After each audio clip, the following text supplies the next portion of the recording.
नमस्कार. शिर्केत फूड कोर्टमध्ये आपले मनापासून स्वागत आहे. बाजारामध्ये सुके बोंबील सहजपणे मिळतात. तसेच बोंबलाचे अनेक प्रकार वेगवेगळे मसाले वापरून वेगवेगळ्या पद्धतीने बनवले जातात. बोंबलामध्ये आयरनचे प्रमाण चांगले असते, ज्यामुळे शरीरामध्ये ऑक्सिजन आणि हिमोग्लोबिन मिळते. यावरून तुम्हाला समजले असेलच मी कोणती रेसिपी करून दाखवणार आहे. याआधी मी बोंबील बटाट्याचे कालवण करून दाखवले आहे. रेसिपीला सुरुवात करण्याआधी मी तुम्हाला बोंबील कसे साफ करायचे ते दाखवणार आहे. चला तर मग आधी बोंबील साफ करून घेऊया. इथे मी 100 ग्रॅम सुके बोंबील घेतले. बोंबील घेताना सफेद रंगाचे बोंबील घ्यायचे आणि कडक असतील तेच बोंबील घ्यायचे.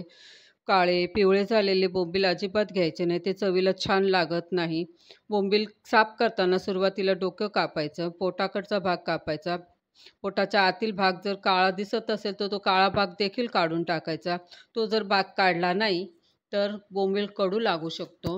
बोंबलाच्या बाजूला जे पर असतात ते सुद्धा कापायचे, शेपूटही कापायचे. बोंबील जर आकाराने मोठा असेल तर त्याचे मध्यम आकाराचे 3 तुकडे करायचे आणि जर छोटा असेल तर त्याचे मध्यम आकाराचे 2 तुकडे कापून घ्यायचे. मी तुम्हाला बोंबील कापून दाखवले आहे, तुम्ही बघू शकता. आणि अशा पद्धतीने मी बोंबलाचे तुकडे करून घेतले. बाकीचे सगळे बोंबील साफ करून त्याचे तुकडे करून घेतले. 2 चमचे काश्मीरी लाल मिरची पावडर, चवीनुसार मीठ, अर्धा चमचा हळद, 1 चमचा किचन किंग मसाला, पाव चमचा हिंग, 4 चमचे कांदा लसूण मसाला, फोडणीसाठी तेल, थोडीशी कोथिंबीर, 3 कांदे उभे चिरलेले, अर्धी वाटी खोबऱ्याचा तुकडा, आलं चिरलेलं, 10 ते 15 लसूण पाकळ्या, हिरव्या मिरच्या, टोमॅटो. तवा गरम केला, त्यावरती 3 चमचे तेल टाकले, खोबऱ्याचे तुकडे टाकून घेतले. खोबऱ्याचे तुकडे परतून घ्यायचे. खोबरं लालसर होईपर्यंत भाजायचे. खोबरं भाजायला 4 ते 5 मिनटं लागतात. हे खोबरं मी सुक्या खोबऱ्याची अर्धी वाटी असते ना, त्यातला अर्धा भाग घेतलेला आहे आणि हे एका ताटात काढून घ्यायचं आहे. आणि कांदा तेलात टाकला, कांदा परतून घ्यायचा. कांदा आपल्याला गुलाबी रंगापर्यंत परतून घ्यायचा नाही तर खूप लालसर करून घ्यायचा आहे. कांदा छान लाल झाला. कांदा भाजायला जवळजवळ 5 ते 7 मिनटं लागली. कांदा छान भाजून झाला. आता आपण तो ताटात थंड करायला ठेवूया. थंड झाल्यावरच आपल्याला मसाला वाटून घ्यायचा आहे. आता मी खोबरं कांदा ताटात काढून घेतला आहे. त्याच तव्यामध्ये सुके बोंबील भाजून घ्यायचे. लो टू मिडियम फ्लेमवरती 5 मिनटासाठी खरपूस भाजून घ्यायचे. तुम्हाला इथे मी सांगायला मला आवडेल की कोणती सुकी मच्छी आणली का ती साफ करून हवाबंद डब्यात भरून ठेवायची. ती म्हणजे काय होतं, कधी आपल्याला आयत्या वेळेस करायची इच्छा झाली की पटकन त्याची भाजी बनवता येते. आता हे बोंबील छान भाजून झाले. आता मी एका ताटामध्ये काढून घेते थंड होण्यासाठी आणि त्याच गॅस बंद केला. त्याच्यामध्ये तव्यामध्ये 1 ते 1.5 ग्लास पाणी टाकले. पाणी गरम करून घेतले. तव्यात गरम केलेलं पाणी मी आता जे आपण बोंबील साफ केले होते, भाजून घेतले होते, त्यामध्ये टाकायचे. आता गरम पाणी मी त्या बोंबलामध्ये टाकते. ते पाणी टाकल्यामुळं काय होणार आहे, बोंबलातली घाण सर्व निघून जाणार आहे आणि बोंबील स्वच्छ होणार आहे. आता आपण मसाला करून घेऊ. मिक्सरच्या भांड्यात खोबरं, आलं, लसूण, कोथिंबीर हे पहिल्यांदा बारीक वाटून घेणार आहोत. काय होतं, काही वेळेस ना सगळा मसाला एकत्र करून जर वाटला ना तो खोबरं बारीक होत नाही. अशा पद्धतीने मी खोबरं बारीक करून घेतलं आहे. आता त्यामध्ये भाजलेला कांदा टाकून वाटून घ्यायचा आहे.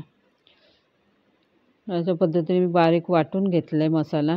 आता यातला मी 2 ते 3 चमचे मसाला बाजूला काढला आहे. त्याचं कारण सांगते. हा मसाला मी माझ्या एकटीसाठी वेगळं कालवण करणार आहे, तर ती तिखट खात नाही म्हणून. आता या वाटलेल्या मसाल्यात मी हिरव्या मिरच्या बारीक चिरून टाकल्यात. आम्हाला झणझणीत कालवण करायचं आहे म्हणून मी मिरच्या पण टाकल्यात. कांदा लसूण मसाला टाकला आहे. तुम्हाला जर तिखट जास्त करायचं नसेल तर मिरच्या स्किप करू शकता.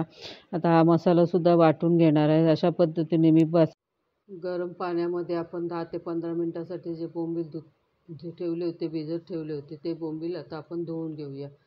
ते बोंबील धुताना चोळून बोंबील धुवायचे. त्यातील काय होतं, त्यातील धुळीचे कण, मातीचे कण पाण्यात उतरतील. बोंबील स्वच्छ धुतले जातील. तुम्ही बघू शकता बोंबलाचं धुतलेलं पाणी किती खराब निघालं आहे, घाण पाणी निघालं आहे. आणि हे बोंबील आपल्याला 2 ते 4 पाण्याने धुवून काढायचे आहेत. आता मी दुसऱ्यांदा पुन्हा पाणी घेतलं आहे धुवायला आणि पुन्हा ते बोंबील दुसऱ्या पाण्यामध्ये स्वच्छ धुण्यासाठी बोंबील त्यात टाकले. बोंबील चोळून घेतले आणि एका वाटीमध्ये काढून घेतले. अशा प्रकारे राहिलेले बोंबीलसुद्धा स्वच्छ धुवून घ्यायचे आणि वाटीत काढून घ्यायचे. ह्या पद्धतीने मी 2 ते 3 पाण्याने मी बोंबील स्वच्छ धुवून घेतले. तुम्ही बघू शकता. इथं मी पातेलं गरम करायला ठेवलं. पातेल्यात 3 ते 4 चमचे तेल टाकले. तेलामध्ये तेल कोमट असतानाच हिंग टाकला. जास्त गरम तेलामध्ये जर हिंग टाकला तर हिंग जळू शकतो, म्हणून मी कोमट तेलातच हिंग टाकला. मग हिंग परतून घ्यायचा. हिंग टाकल्यानंतर त्यात बारीक चिरलेला टोमॅटो टाकायचा. इथे मी एक मिडियम साईजचा टोमॅटो घेतलेला आहे. तो छान परतून घ्यायचा. टोमॅटो मऊ होईपर्यंत शिजवून घ्यायचे. मग टोमॅटो मऊ शिजून झाला. आता त्यामध्ये वाटलेला मसाला टाकायचा.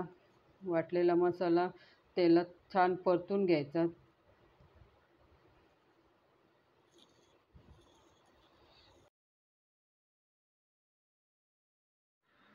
सर्व मसाला तेलात टाकून झाला. त्या तेलामध्ये हा मसाला परतून घ्यायचा आहे. तर तेलामध्ये हा मसाला मिक्स झाला पाहिजे. मसाला छान तेल सुटेपर्यंत परतून घ्यायचा आहे.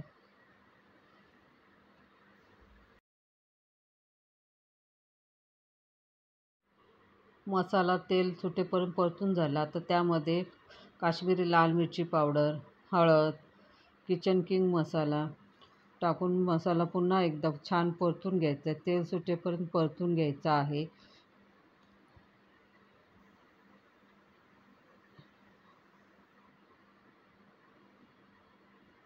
तेल सुटेपर्यंत मसाला परतून झाला. त्यामध्ये आता धुतलेले बोंबील टाकायचे. मसाल्यामध्ये बोंबील छान मिक्स करून घ्यायचे.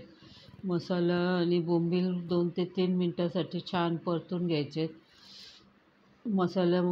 असं केल्यामुळे काय होतं, बोंबलाच्या रस्स्याला छान चव येते.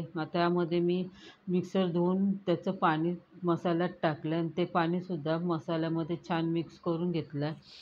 2 ते 3 मिनटासाठी छान मिक्स करून घ्यायचं आहे. त्यानंतर मी त्याच्यामध्ये पाणी टाकलं आहे. अंदाजे 1 ते 2 ग्लास पाणी टाकायचं आहे. किंवा तुम्हाला जसा रस्सा घट्ट पातळ हवा असेल तसं पाणी टाका. मी इथे 1 ते 2 ग्लास पाणी टाकले अंदाजे.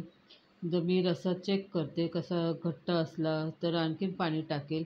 मी तर रस्सा चेक करते. मला रस्सा घट्ट वाटतो आहे. मी अजून थोडंसं पाणी त्यात टाकलं आहे. मी अंदाजे बरोबर 2 ग्लास पाणी टाकलं आहे.